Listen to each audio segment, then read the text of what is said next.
everyone. Welcome to our presentation.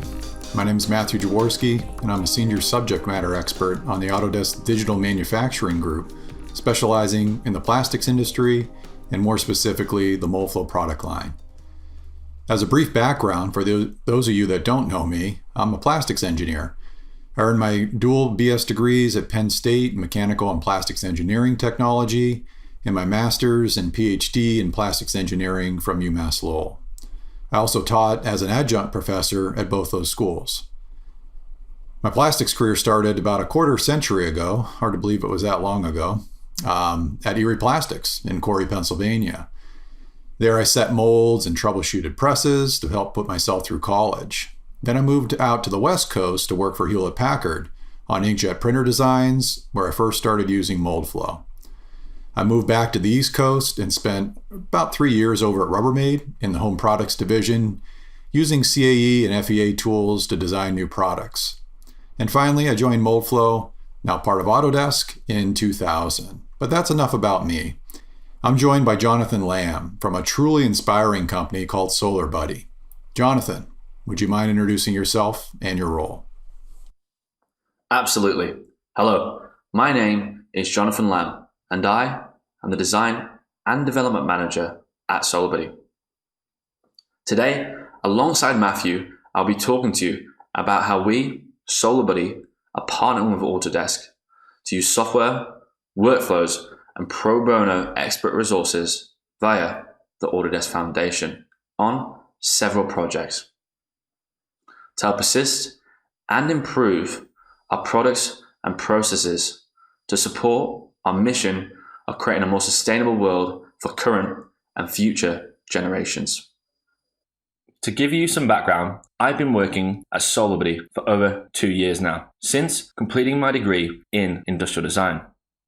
SolarBuddy's mission of creating a more sustainable and just world for children really resonated with me, and I asked our CEO and founder, Simon Doble, how I could get involved. Since then, I've gone from being part of the quality control team to renovating our office to being a graphic designer, as well as assisting our small Brisbane-based team whenever and where I could. Now, I am thrilled to not only be working at SolarBuddy, but using my passion for industrial design to create effective solutions which could potentially benefit future generations. I've also been fortunate enough to travel to Cambodia and Papua New Guinea within this time frame to help distribute lights and understand what it's truly like to live in energy poverty. Thanks, Jonathan. Many of those watching may not be familiar with your organization, so can you tell the audience a little bit more about SolarBuddy and what they do? Well, Matt, we are an Australian charity uniting a global community, a community committed to creating a sustainable future for our beautiful planet and all who live on it. And we are doing this with the gift of light. Energy poverty is a huge problem in many parts of the world, with 1 in 5 people having limited or no access to grid electricity. The impact is profound, and it's condemning millions to darkness, ill health, and unfulfilled futures. Education is key, but for most students living in energy poverty, studying is limited to daylight hours only. SolarBuddy is taking one simple step forward by putting a solar light into the hands of children living without access to safe and reliable lighting. The lights are easy to use, affordable to make, and absolutely transformative for those who receive them. Manufactured in ethically sourced, United Nations approved factories, the unassembled kits travel to schools and businesses around the world where they are assembled by students and corporate employees. It's a long and bumpy road to get the lights into the hands of the children who need them most, with last mile distribution often the make or break factor of any good idea. And that's why we work closely with our field partners to ensure the lights are safely delivered into some of the most inaccessible off-grid areas around the world. The SolarBuddy program is already having a major impact, with recent studies demonstrating that children using our lights are studying for longer and achieving higher grades year on year. Plus, we're seeing significant improvements to their overall health and well-being. That is excellent. What a tremendous organization with such an important goal. Many may be wondering how Autodesk fits in at this point. Can you go back to the beginning and talk about how our partnership started? Our story with Autodesk started back in May 2019, when its employees marked 5 years of Autodesk's Global Month of Impact, with thousands of employees from more than 30 offices around the world giving their time to volunteer and assemble our lights. Autodesk's volunteers assembled over 3,300 lights for children living in energy poverty as a part of their Global Impact Month, which has resulted in creating over 7 million safe study hours for the next 3 years for all those children, with the lights also impacting the lives of over 16,500 people. Later in that year, our software application was approved and we were granted licenses for Autodesk software to help assist us create more life-changing products and programs.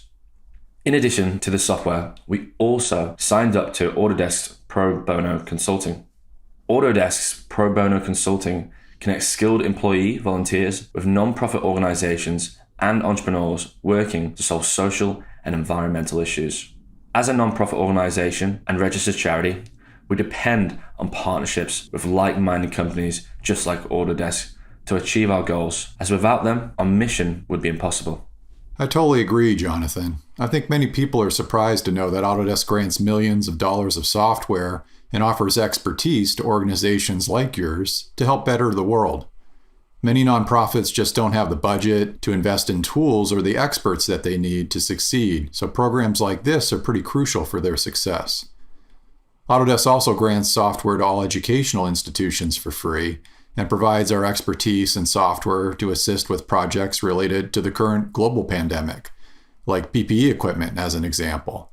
I personally have worked on projects with customers recently in this area and was so excited to be on the forefront of helping frontline medical workers. I can certainly share those resources with those watching after the presentation if you're interested. Getting back to SolarBuddy, Jonathan, can you tell us a little bit more about your interaction with the Autodesk Pro Bono team and the projects you asked assistance on?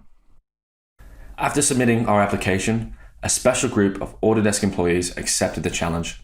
Matthew Jaworski, Michael Oakley, Nate Gross, and David Manning all joined the project, coming from a variety of different disciplines, time zones, and backgrounds. Since then, they have surpassed all expectations in terms of the support and commitment they have shown towards our mission of illuminating futures.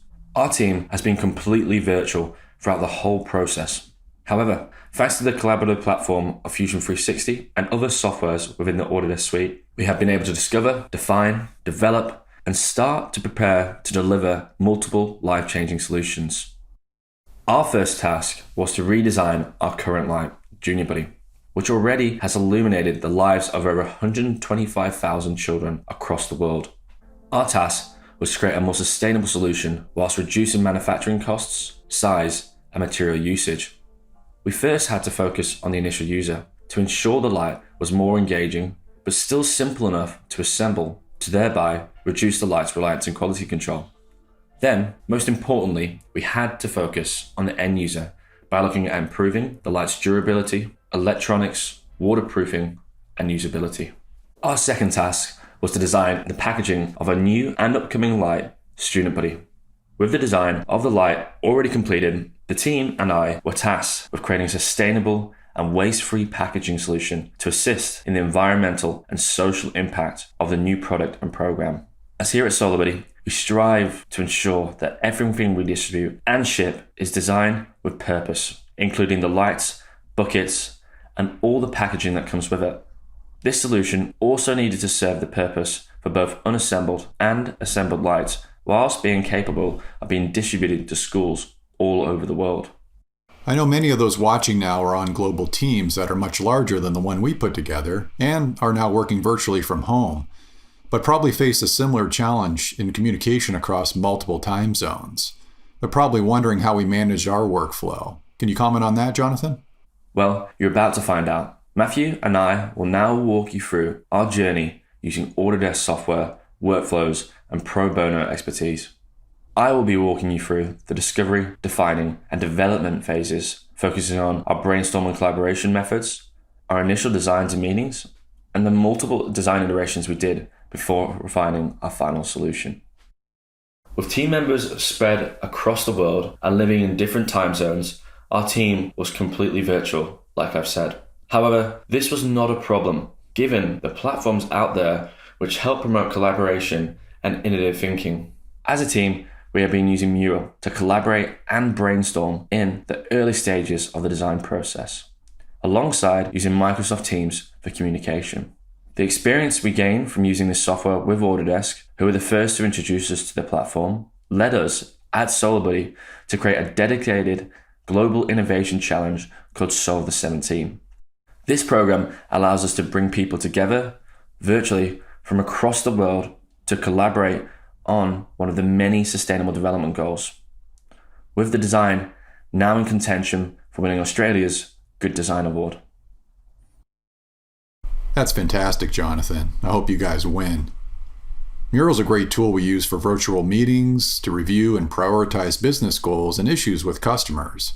It provides a mechanism to accomplish so much in the most efficient time virtually. To simplify it, it's a virtual whiteboard template with post-it notes and voting stickers for those of you that aren't familiar. Jonathan, just last week we were using this tool on a new project with you. Can you share more? Recently, we have been working on our second task by brainstorming and collaborating live on Mural to come up with packaging solutions for our new light, StudentBuddy. To reduce costs and lower our carbon footprint, we needed to make a change to our current procedures and practices for StudentBuddy. Receiving lights from the factory, then sending them out to schools and events, for them then to be returned for quality control checks prior to distribution was totally inefficient given the size and weight of the new devices. That's when the team and I needed to bang our heads together and come up with a new solution. We now plan to cycle the lights through our school program here in Australia. In addition, we will be donating one light for every one that is built. This light will be distributed directly from factory to child. However, we now face two further problems which required solutions. Firstly, we needed to create a sustainable and durable assembly kit that would withstand the cycle program here in Australia. And secondly, we needed a packaging solution that could carry lights directly from factory to child. Logistically, there was no way of returning the factory to child packaging for recycling, so we needed to ensure it served a secondary purpose once the light had been distributed.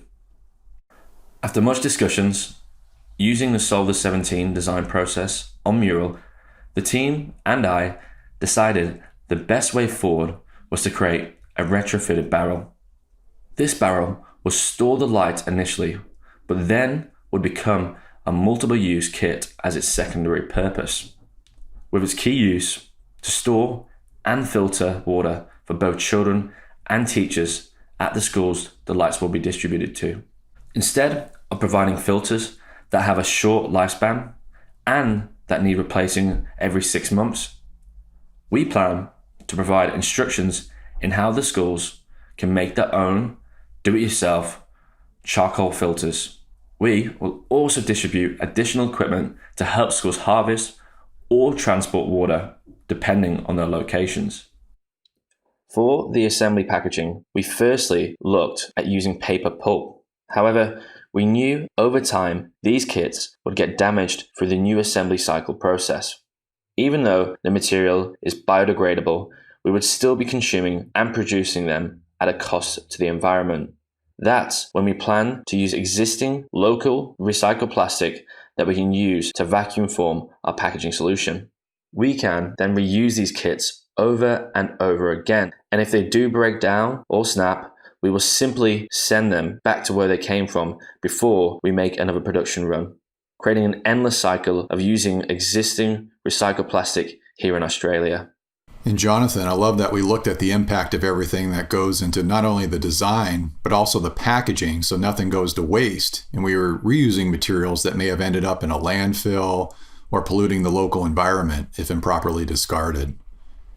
Going back to the redesign of the current light, can you explain the next steps after our brainstorming sessions? Returning back to our first task of redesigning our current light, with everyone excited and ready to go after our initial meetings and brainstorming sessions, we began designing and sketching initial concepts from either side of the world. At the same time, we were sharing and communicating our thoughts and feedback on Microsoft and Fusion teams. Throughout this process, the team and myself generated many concepts which focused on waterproofing, usability, versatility, feedback, recycled plastic, form, and humanization. As you can see, we had a variety of different ideas and possible design directions we could take. However, we could not get carried away as we had to keep cost in mind. Once we reached the design freeze, we spent time discussing and carefully considering the correct materials to use. With early designs looking at capitalizing on recycled plastic bags, we began to understand that due to the demanding environments these lights will be used in and the time we want them to last for, recycled plastic in comparison to ABS will not last the same course of time these lights were intended for. These lights may not be made from a sustainable material. However, their intended application is, as the lights are designed to last for over 10 years alongside our battery replacement program. As bad as plastic is for the environment, and especially single-use packaging, in a few cases, it can be really beneficial given how long it can last. And that's why we have decided to stick with ABS. The time these lights can last for offsets the emissions they took to produce, as they will reduce the reliance children and families currently have with using harmful fuels such as kerosene. Burning kerosene and other solid fuels for light contribute to the emissions of over 190 million tons of CO2 annually. It doesn't stop there either, as these forms of fuels also cause serious health conditions, with over 4 million people each year losing their lives due to indoor air pollution. I agree, Jonathan. Design's all about compromise to get the best outcome, satisfying the requirements. The mechanical properties just weren't there for the source recycled material, but perhaps later we can find a better source or a small percentage of recycled compared to virgin material we can add to the process. We just need more time for investigation and perhaps some testing. Now that we have a good idea of our direction, we went into the details of designing and refining in Fusion 360. Please tell the audience a little bit more about that process and the challenges we faced there. The design and refinement process was without doubt the longest phase. The team and I went on multiple journeys as we designed, iterated, modeled, simulated, printed, and refined the design all within Fusion 360. Being quite new to the software, David Manning kindly reached out to me to help me excel within the Fusion 360 platform by running multiple one-on-one tutoring sessions in his own time with me. This has been transformative, as the knowledge and skills he helped me acquire will help SolarBuddy as a whole. And Jonathan, I know you use many of the readily available resources like tutorials and online content, such as YouTube channels as well. Is that right? That is correct, Matthew. Those were also very helpful, but it was great to have access to experts like David to ask specific questions. Returning to the design, the team and I knew we had to improve the usability of the lights. And that is when we began designing and analyzing different handle designs. We considered incorporating legs and arms based on the old-fashioned potato head. However, as engaging as this would be for the children, we knew parts would get lost and possibly create safety hazards. So, unfortunately, that idea was dropped. From there, we investigated rubber handles because of the relatively low cost to produce. However, we knew over time they would not last. So, we resorted back to plastic for its longevity and durability. Throughout this time, we modeled and printed many concepts. We also had to consider how the handle would attach so the lights could potentially serve secondary purposes for emergencies, as our lights have already been used for support in the Australian bushfires, Vanuatu cyclones, and the volcanic eruptions in Papua New Guinea. So that's when we started to think of hands-free solutions like head torches, chest mounts, and lanyards. For the application, we looked at split pins, metal inserts, thumb screws, and much more. Ultimately, we ended up with a design that could serve multiple applications with a simple snap fit that would also, in return, have 360 degrees of rotation with 8 different points. The handle also has an additional position, so the lights themselves can be compact when packaged, as the design of the handle's legs also resemble the top of each light. This solution will allow children to not only have a handle to walk the buddy around with at night, but a stand that can be used on uneven surfaces for studying. The holes also allow the end user to add hooks or rope for additional uses. Yeah, we really had to balance the environments these lights would be used in with the design. Snap fits seemed the best approach. They allowed for many different positions and use scenarios without dramatically increasing the production costs. Other options we considered would require costly side core action or molded in inserts. To improve the efficiency of quality control, we looked into and designed a variety of snap fits to ensure consistency in the assembly process for the main housing, PCB, battery, and solar panel. We 3D printed many of these designs and ran early simulations within Fusion 360 as we had to ensure both children and adults could apply enough force to open, close, and assemble the parts. In addition, we also ran drop simulations to see how the snap fits would respond, as we had to ensure the lights were childproof. However, we ultimately went back on ourselves and decided to resort back to screws. The snap fits offered an integrated, more efficient design that allowed multiple separate components to be consolidated into a single component. The problem was we integrated so much, the engaging aspect of assembling the lights was now missing. So we had to add the screws back not to lose that feeling you accomplished with putting something together. Fusion 360 played an important role in making sure the snap fit design was enough to perform the function of holding the components together, but also allowed for easy assembly and disassembly. It was great to have that simulation capability integrated into the product to quickly flesh out the correct design, and then later use mold flow to make sure it was optimized for manufacturability. In addition to the housing fits, we knew that we needed the light to be extremely durable and waterproof, as these lights will be distributed all across the world, from the plains of Africa to the tropical highlands of Papua New Guinea and the floating villages of Cambodia. Therefore, we designed the housing with an outer mold layer instead of a rubber bumper. This outer mold not only provides protection, but it's integral to the whole design, as it creates a waterproof seal for the front housing, rear housing, button, and solar panel. We have also removed the current clear lens and replaced it with a diffuse lens that will help increase the light's distribution. This part removes the need of having a clear lens and LED cover like the current light, as this new design also acts as the front housing as well as the lens.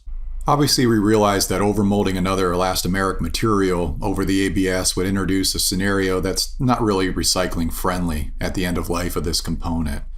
So a few ideas we had to combat that was to maybe try to use some O-rings or gaskets, but ultimately we were looking at a new design with the outer shell to maybe mechanically attach the overmold component with interlocks or heat staking so that they could be removed later. Think of like an arrowhead or a dovetail, and then we could disassemble it afterwards. So still something we're taking a look at.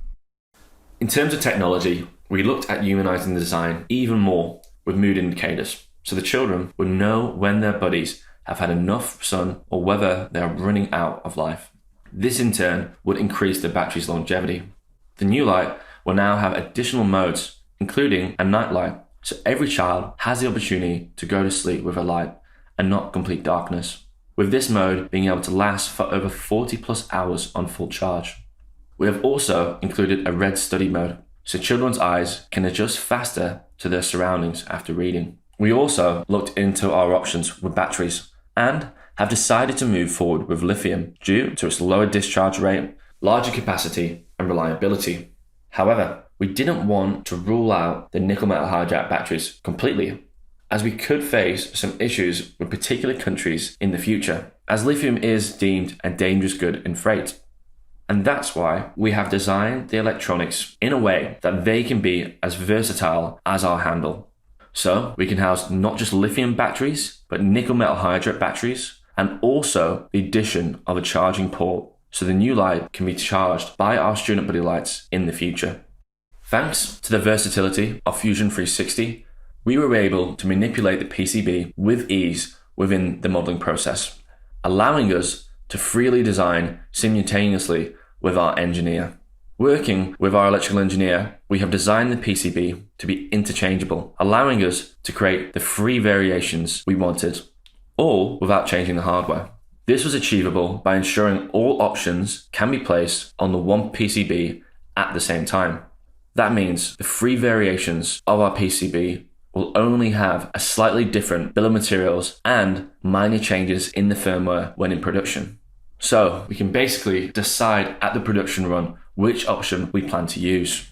I want to give Matthew some time now to talk about the next stages of our process that include simulation and tooling. His knowledge surrounding manufacturing, materials, and molding leaves me speechless and wanting to learn more at every meeting. Thank you, Jonathan. I appreciate that. Yes, we did quite a bit of simulation work on all the designs to help keep us within a certain price point while keeping in mind, the design, engagement, and environmental requirements that we had. There was a lot going on.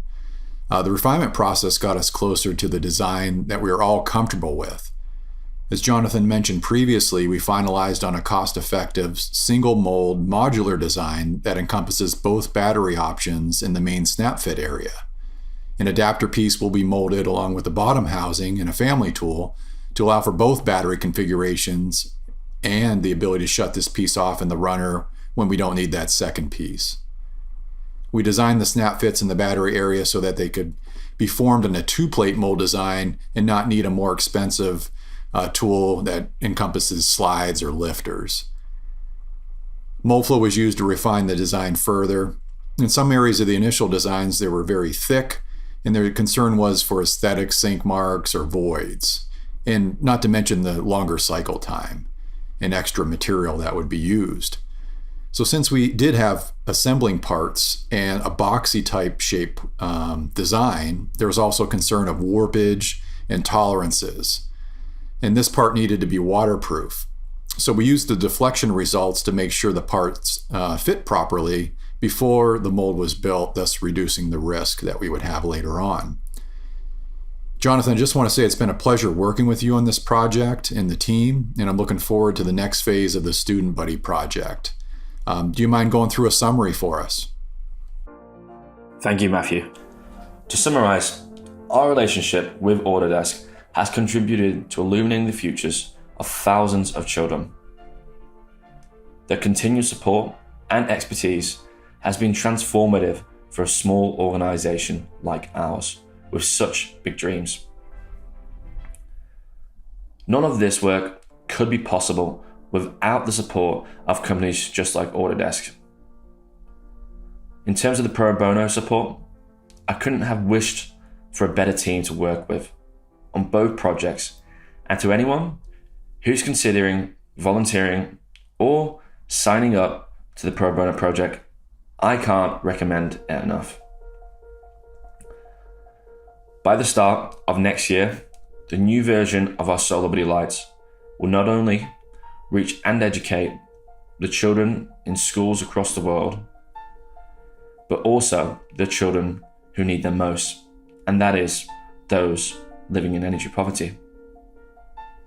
Not only will they now have a safe light to go to sleep with, but a tool and an opportunity to study after dusk. The battery, PCB, and solar panel can all be replaced, meaning every child's light can be fixed and last over the 10-year lifespan we have designed them for. The new light will also be able to serve in emergency situations and help those most in need at any particular time. Before we end our time with you, Matthew and I would like to thank you for listening. If you would like to get involved, please find us at SolarBuddy.org. Our company is all about creating a community that wants to make a difference. And we appreciate all the help and expertise we can acquire to ensure all children have an equal opportunity to education. We are always embarking on new projects and are still in the process of pushing the projects we talked about today into production. So, if you would like to get involved, please contact myself at jonathan@solarbuddy.org. We would love support and help with tooling, production, and materials. And we are always looking to create new, exciting, life-changing relationships and partners within this industry.